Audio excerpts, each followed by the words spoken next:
The Battle of Britain was not an isolated conflict between the United Kingdom and Germany. Men from Commonwealth nations like South Africa, Canada, New Zealand and Australia provided many of the pilots that served in and alongside the RAF. Volunteers from friendly but neutral countries such as Ireland and the United States of America also arrived to assist the RAF and resist Nazi Germany. They were further reinforced by pilots from Nazi-occupied countries like Poland, Czechoslovakia, Belgium and France, all of whom rallied to defend the island of the last hope. You have this combination of people. You also have the difference in nationalities. So Fighter Command is made up not just of Englishmen, Welshmen, Scotsmen. It's got Irishmen, it's got American volunteers, 9 of those. It's got 10 Frenchmen, it's got 8 Belgians. Different personalities, different ways of looking at things. It's really important, though, that we don't get a really Anglo-centric perspective of the Allied aces in the Battle of Britain. So, for instance, the South Africans had Sailor Malan, and he ended up having a really interesting life after his time as a Battle of Britain fighter ace, because he ended up campaigning against apartheid in South Africa after the war. We've also got to remember the incredibly brave men that had come from the Nazi-occupied countries. So, Josef František, for instance, was the best-known Czechoslovakian fighter ace in the Battle of Britain.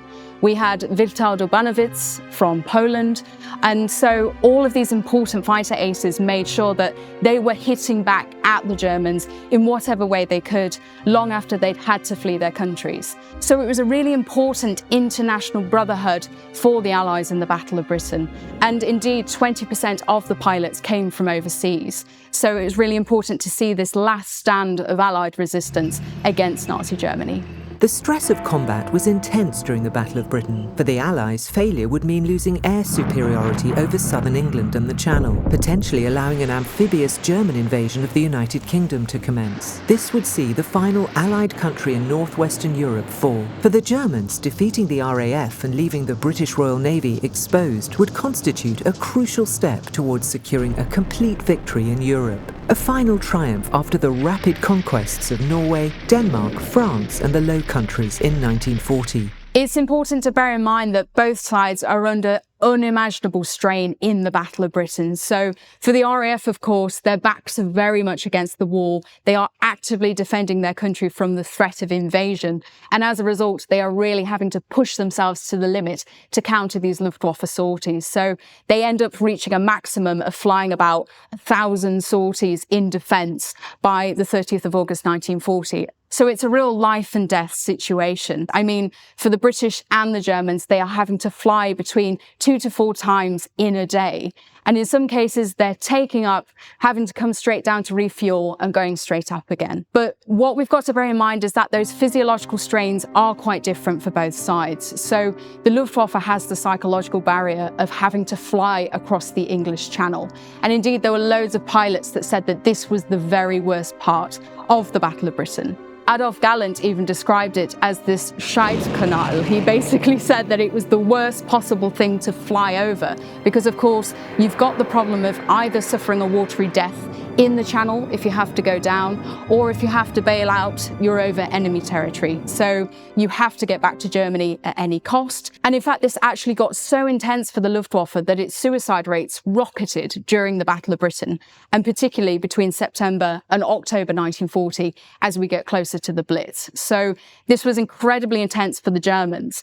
For the British, it was also incredibly stressful because they have all of these rumours circulating around the invasion. They've seen the barges on the French coastline. They don't know whether Operation Sea Lion is coming or not. And ultimately, this creates a lot of terror, a lot of speculation about when this hammer blow is coming. But of course, the strain is the same in many respects as well. Both sides have moments where the pilots have to sleep under their wings because they have not got time to be going to their accommodation. They've also got to deal with all of the injuries they sustain, the losses of treasured friends and colleagues and inspirational leaders.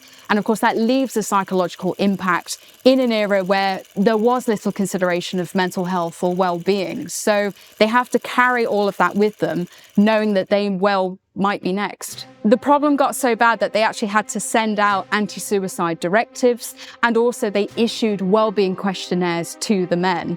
Now, sometimes the men didn't actually take this seriously. In the example of Major Otto Bechtler, who said about his comrade, Hauptmann Walter Bradl, that he got the questionnaire, put 2 lines through it like a cross-check, and wrote shit. And then he ended up turning over the questionnaire and writing shit again to the question. And then right at the bottom, he signs it, all shit, Hauptmann Bradl. So as you can see, in some cases, they didn't even want to open that dialogue about how they were feeling in the Battle of Britain. They simply wanted to forget all of it, push through and do their duty as best they could. The Battle of Britain was something new in warfare, a high-intensity air war waged day and night. For almost 4 months, pilots were at a high state of alertness. At any moment, they could be called upon to launch a sortie against a raid or air attack. These perilous conditions wore down pilots mentally and physically. Another key fighter ace in the Battle of Britain was Ginger Lacey. Now, he was rather unusual in being an NCO. We often tend to associate the fighter aces of the Battle of Britain with officers, but the amazing kind of temperament that he had was the fact that he was terrified before every single flight, to the point that when he heard the loudspeakers switch on, he was immediately physically ill. He was sick because of the terror of having to go up in the skies. However, the fact that he managed to push through that and secure 18 kills really shows the sort of steel this man was made of. And this mindset really had to be adopted in the Luftwaffe as well.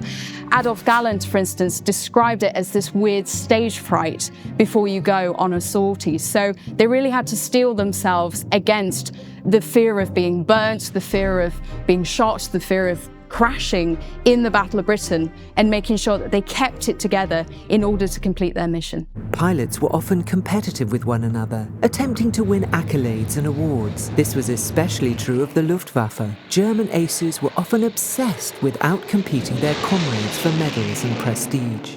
When we're looking at all of these international perspectives, it's also really important to look at the German fighter aces and how they differed from the Allied fighter aces. So they were known in Germany as Experten. In Germany, there was a real emphasis on awards. So trying to get the Iron Cross, for instance, was the absolute envy of all young fighter pilots. But of course, the real key prize was the Knight's Cross of the Iron Cross, and this hung around the neck for all to see.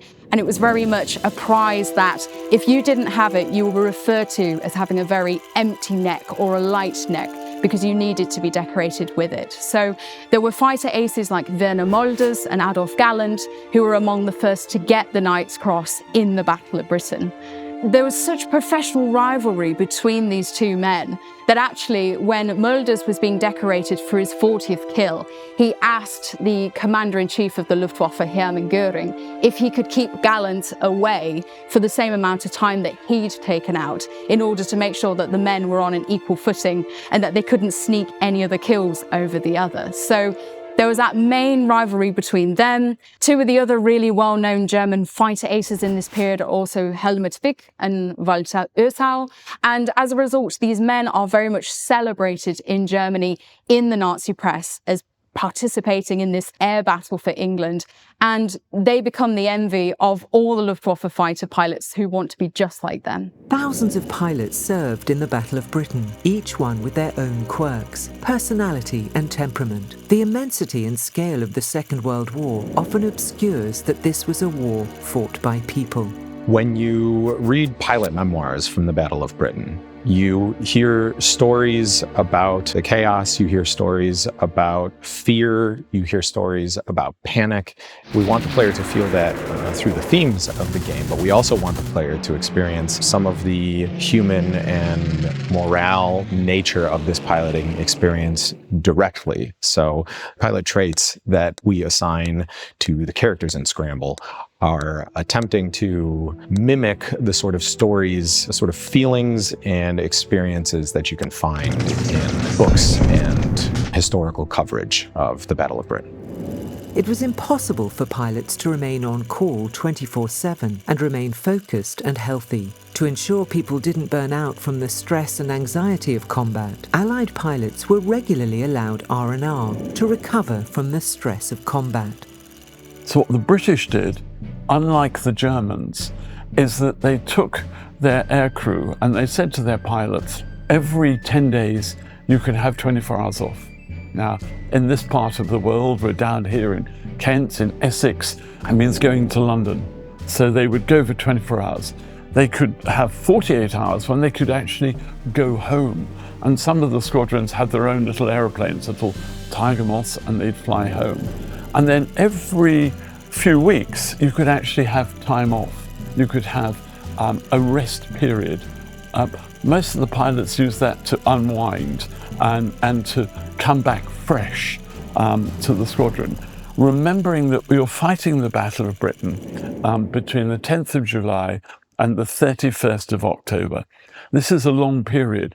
We hadn't had such an intense period of aerial combat anywhere at any time. This is the first time in the world that there is a major aerial battle between 600 British aircraft and 2,500 German aircraft, and a few Italian aircraft. Leading a fighter squadron is more than just battle tactics. Personnel needed to be managed, aircraft need to be maintained, and the formation needs to be balanced to create a cohesive fighting force. Battles and warfare have always been a team effort. As a squadron leader, it will be your responsibility to ensure that your pilots are physically rested, but also emotionally rested. And so you'll have to monitor the morale of your squadron as they come back from defeats and as they start to lose friends. And you'll have to send them on leave or find other ways of boosting their morale throughout the game. So the squadron commanders and the group commanders had the job of balancing the people. It's, at the end of the day, everything we do in life is about the people.